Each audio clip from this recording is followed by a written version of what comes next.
Hello, everyone, and welcome to the debut edition of Stung by the Red Scorpion. I am your host, Mike Martinez, and for those of you that might remember me from my Shooting Straight Wrestling podcast back home in Kingman, Arizona with my tag team partner, Brian Brown, want to give a shout out to both my tag team partner, Brian Brown, and Desert Dream Studios, and all my friends and family back there in Kingman, Arizona. Miss you guys. Can't wait to see you again. From now on, we will be shooting this podcast from Alturas, California, where we'll be spending several months filming and giving you all the latest WWE at TNA, ROH, any wrestling that we can get our hands on. We're going to get those news, rumors, and wrestling results to you just as soon as we can and in full detail as possible. I do want to say that on this new podcast, I will be hosted by my son, Zach, who will be directing this and loading it and doing all the fancy stuff that I don't know how to do.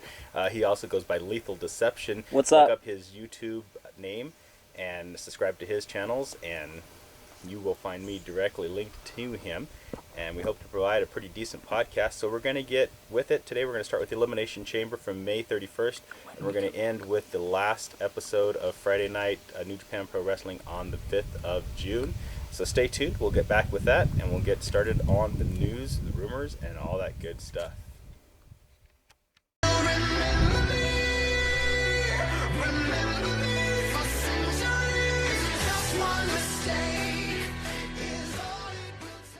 Alright guys, welcome back, and a little bit of Fall Out Boy and Centuries. You can download that on iTunes for whatever it's going to cost. I have no idea. Anyways, we're just sampling it, so we are going to get right into it. Elimination Chamber was the latest WWE Network exclusive on May 31st, 2015. It was a great pay-per-view. I thought from top to bottom that it was greatly booked. The storylines were pretty off the hook, and we started right away with the tag team title Elimination Chamber match. It was the first ever of its kind in Elimination Chamber. The champions were New Day, defending against the Lucha Dragons, the Ascension, the team of Kid and Cesaro, Los Matadores, Primetime Players. And basically, they were in their pods. They got released sporadically, randomly, and it was a pretty good match overall. I thought the Ascension looked pretty hot in that match for a change. Primetime Players really looked good. They were actually the last team with a New Day. New Day ended up getting the win over Primetime Players to retain the titles. Good match to kick off the show. The next match, Champion versus Champion. United States Champion John Cena took on the NXT Champion Kevin Owens. Again, people that know me from the Shooting Straight Wrestling podcast know that I'm very skeptical about Kevin Owens, and I'm not sold on him just yet. They also know I'm not the biggest John Cena wrestling fan. But anyhow, the match turned out to be great. I thought the match, my friend Brian Brown described it as Match of the Year candidate. I thought that was absolutely the most relevant possibility, because this was an awesome match. Both men worked very hard. A lot of kickouts. I have to give credit to Cena. He put Owens over with a pop-up powerbomb, and I thought that this could be the beginning of something new in WWE, so very excited about that. The next match was a ladies title three-way, Nikki defending against Paige and Naomi.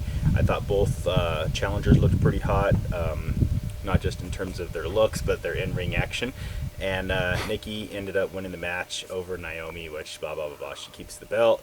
Then Neville took on Bo Dallas, ended up beating him with the red arrow. It was kind of a little blah for me. I was hoping that because of their past in the NXT and how Bo Dallas was an NXT champion, as was Neville, who took the title from him before Bo Dallas went up to the main roster, I thought maybe they'd create a little bit of buzz by having Bo Dallas cheat to win or something, and kind of keep this feud going and give Bo Dallas some credibility, because right now Neville's getting pushed to the moon, and I think that's just the direction they're going to continue to go. So, but Bo Dallas unfortunately falls victim to that. The next match was the Elimination Chamber Intercontinental title match. It was for the vacant title, vacated by Daniel Bryan. Mark Henry ended up filling in for an injured Rusev, who was injured on SmackDown against Ryback previously. He took on R-Truth, King Barrett, Sheamus, Dolph Ziggler, and Ryback. Great match. I thought all six guys looked pretty good. I liked the work. I liked the broken pod with Dolph Ziggler going into Henry's pod and him getting released early. Ended up being Ryback and Sheamus the final two. Ryback gets the win and becomes the new Intercontinental Champion. For those that tuned into my Shooting Straight Wrestling podcast back in Kingman, they'll know that I did pick Ryback to win that match, so I was pretty excited to see him win his first title. I think he'll do some good things with the Intercontinental title. The main event was for the WWE World Heavyweight Championship. Seth Rollins against former Shield member Dean Ambrose. Great match. These two always deliver. No matter who they're in the ring with, they always deliver, especially when they're in the ring with each other. Exciting match. There was an instance where the referee got knocked out. Dean Ambrose gets a dirty deeds and a pinfall on Seth Rollins to looks like he becomes the new champion. Authority says no. They restart the match. Dean Ambrose, live television, dogs in the background. Apologize for that. Dean Ambrose gets the win by DQ, and then him and Roman Reigns take off out of the arena with through the crowd, stealing the WWE World Heavyweight Championship. So I thought that was pretty awesome. I give the event an A- total. I thought that it was a pretty awesome show. Very excited to see where they go here with Money in the Bank just 2 weeks away. The next night was Monday Night Raw. It was June 1st, 2015. The Authority come out pouting and crying about Dean Ambrose ripping off the title and how everything went down. And then Roman Reigns comes out and basically says that Ambrose isn't there and he may never come back to WWE because he stole the title and he wasn't happy with the way the match ended. Kayfabe, of course. And then, of course, he said that Dean Ambrose would only come back and only bring the title back if there was a rematch at Money in the Bank in a ladder match for the WWE World Heavyweight Championship between Seth and Dean. So, of course, Authority said no, and then Seth just was like, hey, I'll call my own shots. I want my belt back. I'll do it. So that was pretty awesome. But then the Authority basically punished Roman Reigns for this and decided to put his spot in the 7-man ladder match for the Money in the Bank contract in jeopardy, saying that he was going to have to wrestle tonight against King Barrett. So basically that match started right then, and good match, very good match between the two. Roman Reigns ends up winning with the spear to keep his shot in the 7-man ladder match at Money in the Bank. But we'll see as the night progresses. That doesn't seem to be the only obstacle Roman Reigns will face for trying to help out his former Shield buddy, Dean Ambrose. Byron Saxton interviews Nikki. She cuts a boring promo about being the champ, blah, blah, blah, blah. Paige interrupts and says that because she won that Battle Royal in England a few months back or whatever, she is still the #1 contender rightfully. So she wants her title match, and Nikki grants it to her tonight. The new Intercontinental Champion Ryback comes out, cuts a promo thanking San Antonio for all their support, and then a year ago that day or something like that, when he was injured, that they gave him a good standing ovation and he wanted to dedicate the title to them and this and that. He ends up wanting to put the title on the line right then and there against The Miz, who comes out. Before their match gets started, Big Show's music hits. He makes his return to WWE television, comes out, KOs The Miz, and then basically tells Ryback that he might be the big guy, but he's the Big Show, and if anyone's going to challenge him for the Intercontinental title, it's going to be him, and basically takes off. Ryback doesn't back down, ends up being a no contest. The next thing was the NXT champion Kevin Owens coming out. He basically cuts a promo on his match with Cena from Elimination Chamber, and then how they're going to have a rematch, which anytime Cena loses, there's a rematch instituted. So he comes out, Cena comes out then, and basically they go at it back and forth. Cena kind of gets in his face. Kevin Owens decides to be the bigger, better man and walks away. The next match was Dolph Ziggler with Lana versus Kofi Kingston with his New Day Tag Team Champion partners. Good match. Ziggler wins with a roll-up. The New Day then jump him, and Primetime Players come out to make the save, which leads to an impromptu 6-man tag match. It is Dolph Ziggler and the Primetime Players versus all 3 New Day members in a 6-man match. And in that match, the Primetime Players look pretty hot. O'Neal pins Xavier Woods with Pump Handle Slam. And once again, the Primetime Players are looking like they're on a roll. The Authority basically tell Roman Reigns he has another match against a superstar, and this time his ladder match spot is on the line. And this time it's going to be against the world's strongest man, Mark Henry. So once again, Roman Reigns, beaten, battered, bruised, takes on Mark Henry, ends up beating him by count out, beats the count to win the match and keep his spot in that 7-man Money in the Bank match, which we'll find out is not his last match of the night. Then from there, they have these hilarious Sonic Shake commercials with the new Mega Powers, the New Day, and the Big Show. I thought they were pretty funny. I'm not sure that they'll actually use them at all for anything. Again, I apologize for the dogs barking in the background. This is not a closed set. This is live, and this is the best we can do for this little tiny town. So I apologize for that.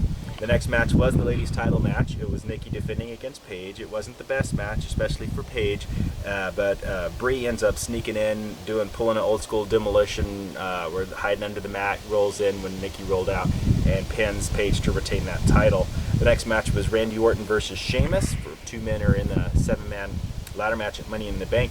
Randy Orton wins by DQ, but Sheamus ends up kicking his ass afterwards and basically making a statement that you might have won, by DQ or whatever, but I'm still here and I'm still ready to go. Byron Saxton interviews an injured Rusev who's on crutches. He says he's a broken man, he's lost everything, his title, his woman, everything, but that he's going to get it all back, rest assured, and he sounded pretty confident. Roman Reigns was approached by the Authority, told he has one more match tonight on Raw to be able to keep his slot in that 7-man Money in the Bank ladder match for the contract for the WWE World Heavyweight Championship. It was him versus Bray Wyatt. Pretty good match. Authority tried to interfere. It backfired. Roman Reigns hits the spear for the victory. The Authority then try to jump Roman Reigns, and that backfires on them because Dean Ambrose comes out with the WWE World Heavyweight Championship in tow. The two basically run through the crowd once again, and the Shield storyline between those two, that little brotherhood, continues. I dig it. People that know that watch the podcast from Shooting Straight know that was something that I'm high on, that storyline, and I'll continue to be high on it. So we're going to get right to Ring of Honor, which is now on Destination America, which we first reported on the Shooting Straight Wrestling podcast. It was the first episode that I watched was June 3rd, 2015. It kicked right off with Will Ferrell versus New Japan's Kushida. Great match. I thought both men worked pretty good, especially for an opening match. Kushida hits a reverse armbar for the victory. Not the Bullet Club, Bad Attitude, which are the ROH Tag Champs, come out. They cut a promo on some guys that they will be facing next week. Then Silas Young takes on Watanabe. And a couple of weeks back, Watanabe and Silas Young had a match, and I guess he was turned on by Young again. People that know that I have not gotten a lot of ROH results and matches under my belt because where we lived in Kingman, they did not offer that. Now I'm like a little kid in a candy store because I got satellites, so I've got all these different promotions that I can watch out here. And it reminds me of when I was a little kid. I was about 10, maybe even 11 years old. My Uncle Russell and Aunt Tina, who, rest in peace, lived up the road here in Canby, they had a satellite, and I used to watch USWA, I used to watch WCW, which was NWA back then, UWF, I think I said USWA, GWF, WWE, I watched it all thanks to them. They got me hooked, and I'm still here today, an old man and hooked on this stuff. So anyhow, I feel like that again. So back to the action. Moose was scheduled to take on BJ Whitner, who ended up bitching out and put an 18-year-old Colby Carino, which is former ECW world champion Steven Carino, who was one of the commentators for ROH with Kevin Kelly, in a match against Moose, and he just squashed him. Won the match, obviously. Briscoe brothers in the main event took on the House of Truth with Jay Lethal, the TV champion, on commentary.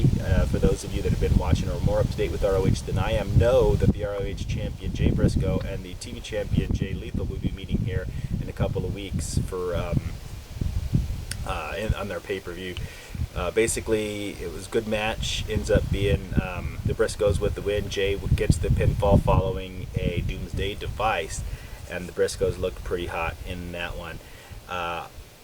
Those of you that know me also know that I haven't been much of an Impact fan since about 2010, so I have not been able to stomach it for a long time. But considering it's on right after Ring of Honor, and once again, like I said, Kid and Candy Star, I have all these options. Might as well watch it. Why not? Show opened with EC3 coming out, talking about him being the #1 ranked contender, which something that Bischoff started back in 2010. I guess they still do something like that. Anyhow, he has this horrible singing quartet come out, and there's just this horrible opening segment. And Kurt Angle comes out. They have a boring exchange, and then it shows the commentators, which are Josh Matthews and the Pope. I have no idea where they're commentating from. They're in some room. They're not even at ringside anymore. TNA's production has gone so downhill that this is unfortunately what we're left with now. So once again, I'll try to stomach and bear with it because I want to see a lot of these. TNA's full of WWE want half. Let me take that back. They're half full of WWF outcasts, WWE outcasts, and good talent that is yet to be finely tuned, and they're working their way to that area. Unfortunately, they're in TNA, so I think that's going to be the turning point at some point. Whether they make it over the hump or they don't. But anyhow, the opening match, the Destroyer Lashley, formerly known as Bobby Lashley, takes on EY Eric Young. Lashley wins with the spear. It wasn't a great match whatsoever, but for these two top contenders to be in the opening match, I was a little confused on that. Anyhow, that went on. Backstage, we had an interview with the X Division champ Spud on his decision to keep the X Division Championship or present that option 3 where he can drop the title and defend and fight for Kurt Angle's TNA Championship. And then they have a promo with the Dollhouse, and she is the Knockouts champion, the main Dollhouse member. Then they basically cut a promo on Gail Kim and Awesome Kong. And the next thing is Spud and Austin Aries talking about how Aries created that option 3 back in 2012, and he ended up winning the World Heavyweight Championship at that point. Then they had this knockout intro, which I guess they do before knockout matches now. I don't know. Like, again, apologize. First time I watched TNA in years. Jade from the Dollhouse took on Brooke, who was formerly known as Brooke Tessmacher. Brooke wins the match, and then a chubby-looking JB interviews EC3 in the back, interviews EC3, and then there was a backstage exchange. Brooke celebrates with another knockout named Rebel, and then following Brooke's departure, Rebel's approached and attacked by the Dollhouse. Then our next match was the Beatdown Club, BDC, MVP, Low-Key, and Kenny King taking on the Rising, consisting of Drew Galloway, formerly Drew McIntyre in WWE, Micah, and Eli Drake. The Rising win. Galloway pins Low-Key following a Doomsday device. So I guess the Road Warriors are instrumental in several finishes this week on wrestling programs. Mickie James and I apologize. I just jumped spot. In-ring interview, JB interviews Spud. What's he going to do with his X Division Championship? Will he give it up for a shot at Kurt Angle? EC3 comes out, berates Spud. They had an alliance when they first came to TNA together. Basically, Spud, gets pissed, cashes in his title, says that he wants a shot with Kurt Angle next week at Destination X on TNA Impact Wrestling. And so basically it's going to be Kurt versus Spud now. Spud gives up his X Division Championship, and the number one contender, EC3, is no longer the number one contender. Kurt Angle, I feel bad. He's a great wrestler. He's done a lot. Olympic gold medalist, blah, blah, blah, blah, blah. At least 5 years past his prime. He needs to be done. I think he's going to wrestle until his neck completely disintegrates and his head is just hanging off his shoulders, and he either dies in the ring or something worse. I don't know what could be worse than that, but honestly, I feel like he really, for his health concerns, he's done everything there is to do. There's nothing else he needs to prove. He really needs to step away, just save some face, It's just sad. It's a sad situation. Mickie James and James Storm have some type of meeting set up in Nashville where she's supposed to be a country recording superstar. I know that she does some singing aside from wrestling. It's a fixed gimmick where Storm's supposed to hook her up. He basically hits on her. She turns him down. Is like, look, I'm a Bruce Magnus. I have a kid. I thought we were friends. He's like, okay, I apologize. Then they have match 3 of the best of 5 series between the team Dirty Hills, Bobby Roode and Austin Aries, and the Wolves, which is Eddie Edwards and Davey Richards. I wanted to point out that in this match, Roode way oversold an armbar. He just kept slapping his shoulder way too much, which you do it once or twice when you're selling it, making it seem like, okay, it hurts, what am I going to do? I can't get out of it. But he was just like every 5 seconds, it was just like slapping. It was like, dude, you give yourself a bruise. You slapped it so many times. It was ridiculous. They ended up picking the win up. They won their first match of the series. Roode ends up hitting Eddie with the chair behind the ref's back, and they win the match. Josh Matthews, horrible on commentary. You can see why WWE released him. Basically, the next segment is James, Storm, and Mickie. They're walking through by a train station, and her phone rings, and he accidentally bumps her off, supposedly, and she falls onto the tracks. I don't know if she fell into an oncoming train. I don't know if she just fell on the tracks and got knocked out. I don't know why another human being would do that to another person, and why that would be considered a wrestling storyline. But again, this is TNA, so this is exactly what you get, and so we'll just deal with it. I'm sure she'll be back next week, or maybe 2. Then the next segment was Madison Rayne cutting a promo in the ring, basically saying that unless you're stuffing jawbreakers or suckers down people's throat, which is the dollhouse's thing, I suppose, or twerking, that you don't that past accomplishments don't get you anything and don't get you TV time. And then she complains about Velvet Sky continuously showing up on TNA television after she's been fired from the company. I'm not too sure about the legitimacy of this. I would imagine she probably still works for the company. They're not just going to let somebody come out and be on TV and give them TV time.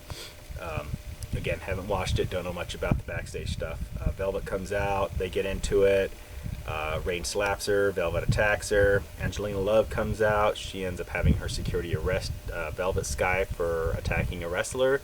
And then as she's handcuffed and going to the back, Angelina Love continues to berate her verbally, and then Velvet just smiles at her, pisses her off, so Love slaps her a little bit, and then Velvet just smiles some more, and then after Velvet's taken back, security come out and arrest Angelina Love for touching a fan. So interesting storyline. I'm pretty sure I've seen Steph and Brie do it way back from SummerSlam last year in WWE, but again, whatever works for TNA, I suppose, is good for them. I don't know. Not that interested. It was good to see Angelina Love, though. One of the original knockouts from when the knockout division was at its hottest, better than WWE's division at that point. Good to see her still in TNA. Main event was Spud and Angle versus EC3 and Tyrus, who looks like a version of the Amish chicken plucker, Amish roadkill from the ECW days. Horrible in ring. I can see why WWE released him. Anyhow, Spud gets the win over him, and then EC3. I don't know what his deal is. He does not have it. He's just not, to me, the star. He's just they're going in that direction, I guess, but he's undefeated for 500 and something days or whatever, but I don't get it, but whatever. We all know he's not really Dixie's nephew. He came from WWE's FCW at one point. He failed to make it on their roster, so TNA picked him up, and there you go. At the end of the match, Austin Aries comes in and casters in his Feast or Fired contract, which he won for a TNA World Heavyweight Championship match that would grant him a title match next week following the winner of the Spud Angle World Title match on Destination X. So that was a pretty interesting way to close the show. Again, Austin Aries is a pretty good talent, so it'd be interesting to see just what happens with that whole scenario. So then we want to jump into the NXT on June 3rd, 15 as well. Open up with Tyler Breeze versus Adam Rose. These two were tag partners about a week or two ago. Tyler Breeze turned on him, and then ended up being a pretty good match. Tyler Breeze gets the win with the beauty shot. A little disappointing that Adam Rose, who's moved up to the main roster and still comes back to do some NXT stuff, is just not getting used in either organization at this point.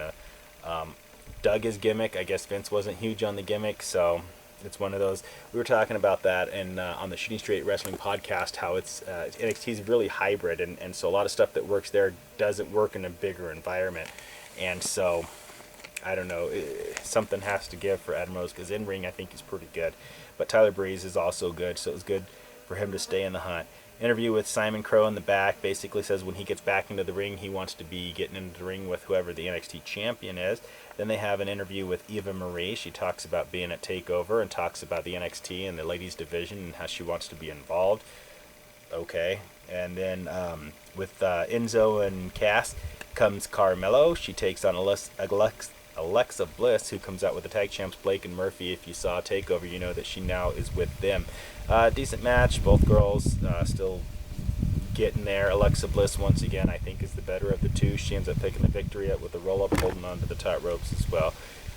Good heel tactic. Backstage interview with Rhino. He talks about Finn Balor, talks about being the NXT champion and how he came here for that reason. Then they do an update on Sami Zayn and his shoulder surgery and how that's going. We wish him the best of luck. Hope all that goes well. Everything looks like it's pointing in the right direction for him. Then the Vaudevillains, which is Simon Gotch and Aiden English. First time I had actually seen them in ring. I'd heard of them and I'd seen them, but just never in ring. They take on the team of Jason Jordan and Marcus Louis. Odd combination. The Vaudevillains win the match with an uppercut neckbreaker combo. I think they're pretty over with the fans. I think their old school gimmick is pretty awesome, and reminds me of those two old school weightlifters from Family Guy they're like twins, and they have the big mustaches that do that whole deal or whatever. It's kind of funny. They have a vignette on the NXT Women's Champ Sasha Banks, basically cover her entire career, where she was and where she is now, and why everybody calls her the boss or whatever. I think Andre would have an issue with that, but hey, whatever. Then there's the main event, pitting the legend Rhino versus number one contender for the NXT title, Finn Balor. Good match. Finn ends up winning with a roll-up following a missed gore. Thought it was kind of a cheap ending to a good match. I thought that, considering Rhino's level of veteran leadership, and even though Finn Balor's the number one contender, they could have done something different. But they're both face, and Rhino's obviously got to put over the younger guy. That's just his spot, I guess, now. That's how they felt it would go. But as Finn Balor is celebrating on the ring apron, or the ring ramp at the entrance area, Rhino gores him and then leaves him laying down. So I thought that was a pretty good way to close the show. Can never go wrong with something like that. It sends a statement whether or not Rhino's just saying, hey, I promised to get the gore in, or he's saying, hey, I'm still after the NXT title, so you're still in my way. So it's pretty decent. SmackDown was on 6/4/2015, and it opens up with Seth Rollins coming out, promo on how he killed the Shield and how Ambrose took his title, blah, blah, blah, blah, blah, blah. Basically runs his mouth. Ambrose, from the back, plugs their ladder match at Money in the Bank, and basically that's how that segment ends. First match is the Primetime Players versus the Ascension versus the Lucha Dragons. The number one contender for the tag titles at Money in the Bank will be on the line. Again, it was a good match between three really good teams, and the Primetime Players still looking good. They win the match. Titus O'Neil gets the pump handle on Victor to pick up the victory, and they will go to Money in the Bank to take on the tag team champs New Day. New Day cut a promo on Primetime Players in the back, and then on their Money in the Bank ladder match, which Kofi is part of the 7 men. Right now it is Kofi Kingston, Dolph Ziggler, Sheamus, Randy Orton, Roman Reigns, and who am I missing in that? Did I say Kofi Kingston? Oh, I had it written down here somewhere. Anyways, there's 6 men already in the match. Neville's the other person. And so basically Kofi's in that, and then Kane comes out and says, since Neville's in the match, you guys are going to have a match tonight. And then they have more of those Sonic commercials, which were funny. Ryback, the Intercontinental Champion, takes on Stardust, beats him in pretty decent match with Shell Shock. Then Renee Young has an interview with Paige. She comes out and says that the Bellas are holding the other ladies in the WWE back, and that she's here to change that, and she intends on doing so. And I actually agree with Paige, whether or not this was a shoot or this is just storyline. This is actually a pretty agreeable thing for me. People that know me from the Shooting Straight Wrestling podcast know that I am not a huge Bellas fan, never have been, and never probably will be. Backstage, there was Luke Harper and Eric Rowan. They talk about how it's time for people to pay. I heard on house shows they're using the 3D as their finish now, so it'll be interesting to see how they get into the tag team mix. They've always been a pretty good tag team. Kevin Owens comes out, cuts a promo again on Cena, the NXT Open. He's basically slapping Cena in the face with the U.S. title open. Ends up having a match with Zack Ryder, who took on Cena for the U.S. title at his Open recently on Raw. Pretty good match. Ends up winning the match with a pop-up powerbomb. I mentioned this before, but Zack Ryder with a woo-woo-woo, he will do pretty much whatever it takes to get on TV, and I cannot disagree with that. I think that now that he's back from injury, he's doing the right thing versus sitting, in the back and saying, I'm not going to do that, I'm not going to do this. Going out there and just doing whatever to get on TV, to get over. We have already seen how over he can get, especially in Madison Square Garden with The Rock in the same ring, at one point. He's doing the right thing, whether he loses or whatever. Any exposure is exposure. The next match is Neville versus Kofi. I expected it to be a good match. It was a good match. I did not like how Neville pinned Kofi. Basically, after the New Day interfered, it backfired. I thought that Kofi, now having lost 2 matches on Raw, now on SmackDown, kind of weakens his entrance, or his whole purpose of being in the ladder match at Money in the Bank now. But hey, whatever works. Miz TV returns. It has Lana as its guest. He basically sides with Rusev, saying that she was kind of just, feeding off of Rusev's success and basically along for his success, and the ride with him, she basically, says there's a slap in his future if he keeps it up. And then he introduces a second guest, which ends up being the injured Rusev, who comes out and tries to apologize to her, tells her about how, he needs her and how she's his crutch and this and that. And she throws his crutch back at him and tells him, you know where you can stick this. And basically that's the end of that. And then they have this big blow-up confrontation, and Ziggler comes out and rescues her, takes her to the back with him. So they'll definitely have a Ziggler Rusev feud at one point when he heals up. Then the show ends with Roman Reigns versus Sheamus. It was a pretty good match. First time I had ever seen the two work together. Roman Reigns wins by DQ when Kane comes out and chokeslams him, and then Kane chokeslams Sheamus, so I was kind of confused about that. But then I remembered there was only 6 men in the Money in the Bank ladder match so far, and Kane made himself the 7th person, and so that was basically why that happened. So, but basically the Authority, making Roman Reigns' life a living hell again, just like they did Daniel Bryan. So if Roman Reigns intends on getting the Money in the Bank contract now at Money in the Bank, it's going to have to be by beating Kane as well. So that just stiffens the deal for him.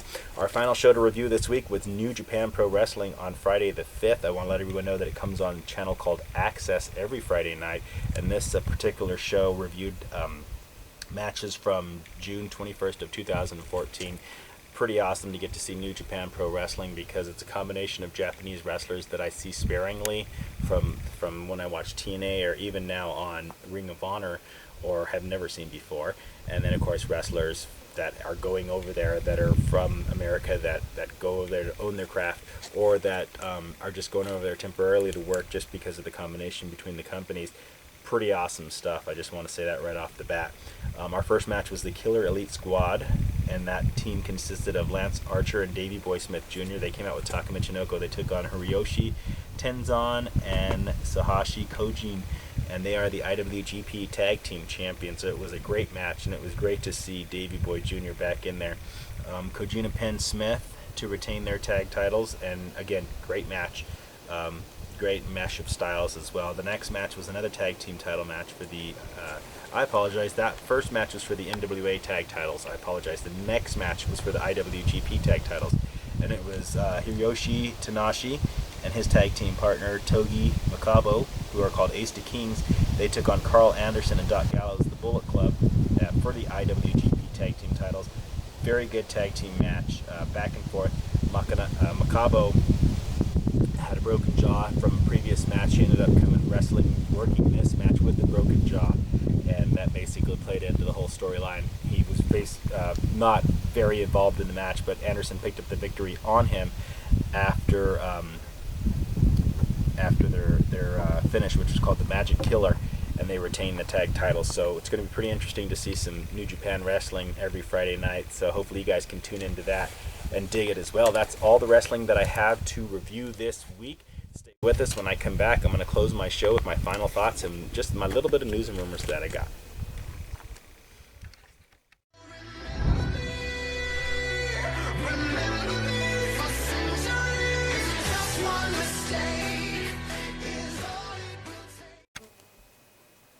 Welcome back, guys, to our final segment here on Stung by the Red Scorpion. It's my news and rumors section. I want to start out with the Stone Cold podcast with Paul Heyman from June 1st. I thought it was a pretty interesting watch. Hopefully you guys tune into it. It was on the WWE Network for only $9.99. Basically, they just talked about finishers and how people, like even the DDT from Jake Roberts, it was such a huge finish back in the day, and now people just do it, and you see it 6,000 times a night. And people kick out of it, sometimes even at one. And the credibility of finishers, have they lost, their touch. They talked about promos and how cutting a good promo, such as Jake the Snake Roberts did, and how people they don't even really do it anymore. Whereas Paul Heyman can come out and entice the crowd. He introduces who he is. He introduces who he represents. He introduces what their goal is and what they plan to do. He basically gets you all sucked in and covers all points, and a lot of people really don't do that. The good promos just aren't there anymore. John Cena actually is one of the better promos right now, so that's that kind of got lost in the shuffle. Then they talk about how they first met with the Dangerous Lions back in WCW and their history together in ECW and whatnot, and then Paul Heyman's relationship with Vince, and then basically a very good podcast once again. It basically closes with a little bit of heat between Stone Cold and Brock Lesnar. We all know what happened many years ago when Brock Lesnar was scheduled to face Stone Cold on a Monday Night Raw and King of the Ring qualifier with no build-up whatsoever. It was just supposed to happen out of the clear blue. Stone Cold refused to go on because of the fact of his star notoriety, and Brock Lesnar really just wasn't at that level yet, and I believe in WWE for a short time. So we all know what happened there. So they're in two totally different places now. So a possible WrestleMania 32 match between the two in Austin's home state of Texas could be on the table. Probably completely a worked angle, but kind of dug it. Kind of liked old Stone Cold getting upset and going off on somebody. My little bit of news here will basically start with the Finn Balor Kevin Owens NXT title match that is now scheduled on NXT, and it's going to be live from Tokyo, Japan on the WWE Network July 4th, 2015. So that's going to be very interesting from Tokyo, Japan for the NXT title. I'm hooked. I'm there. And then, of course, Samoa Joe recently signed a full-time contract with WWE, so that means that he won't be on a limited scheduled basis with NXT, and it may even be something that he's going to be pulled to the main roster. Hopefully they keep him in NXT a little bit longer. I think really what it means is that Joe's locked up now. They were really happy with his merchandise sales and just his little bit of momentum that he brought in with him, but who would have guessed that it wasn't going to happen this way? Hello, Samoa Joe. Hey, I, for one, very excited to see him in NXT. Hope they don't bring him up to the main roster right away. I like what he's doing down there, and I hope they keep him there for a little bit longer. I want to report that Tyson Kidd injured his neck recently, and that he is going to be out for multiple months. It was confirmed by WWE.com, but I did not get a specified time frame on how long he's going to be out. That kind of sucks because that tag team is really getting some major waves. And I really think they probably would have been the front runners for winning the titles back. Now I guess they're going to go in another direction, probably with primetime players, with those two guys out. And it kind of sucks for Cesaro now, who was really building up himself as a tag team competitor. And then lastly, I have Stevie Ray, one half of the former great tag teams Harlem Heat with Booker T, many time WCW tag team champion, signs a WWE Legends contract, which I think is awesome. I think it's going to be pretty interesting from just his mindset, from where he comes from, how he was brought up.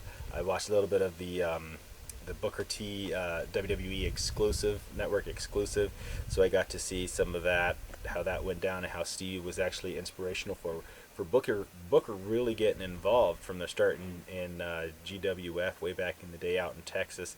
So I really think that's going to be a good thing for a lot of the younger guys. And just having a mind like Stevie Ray involved in WWE, I think this is way overdue. So excited about that. So does that mean we're going to be seeing a Harlem Heat reunion at WrestleMania 32? I certainly hope so. Even if it's for one time only, I'll be happy with that. So fans, I want to let you all know that if you like the show, you can you can subscribe. It's all up to you. I am on my own forum. It's going to be called Stung by the Red Scorpion. That's my channel. I'm going to be also linked with Lethal Deception, and that is my son's channel as well. He is my director. He is the guy putting all this stuff together, and so check out his cool stuff that he's got going on. And for those of you that liked this, I invite you to come back next week and each and every week as we try to continue to bring all the latest news, rumors, wrestling results, and everything that we can possibly bring to you wrestling related. So just want to say thanks, and we'll see you the next time. And leave your criticisms, leave your likes, leave whatever you want to say. I know you got plenty to say. We're out in open field. Say what you got to say, but I just hope you enjoyed what I brought to you, and we'll see you next week, folks. So long.